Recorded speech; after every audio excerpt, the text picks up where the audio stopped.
Well, I'm using my old camera, so the quality ain't very good. Well, that big black thing you see, that's the little rigged up motor control car, or truck.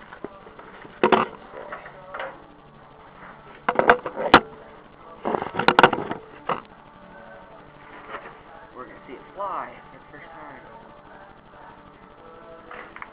So here we go. Ready?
Well, that was sort of fun.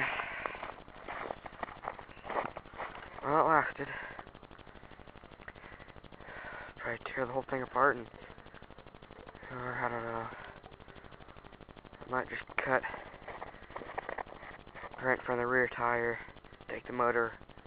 Well, I mean, cut right behind the front tires. This little plastic, and take the motor out. You know, the turning motor. Take it out, you know, use it for crap. And cut right in front of the rear tires, and just run like a 2x4. It'll make it pretty long, you know, 3 or 4 feet long. And then, you know, connect the front motor, you know, one to one tire, one to the other tire, something, you know, some shit. And then, you know, maybe she'll have enough power to pull its own battery, so I don't have to run behind it. Just maybe. Just maybe.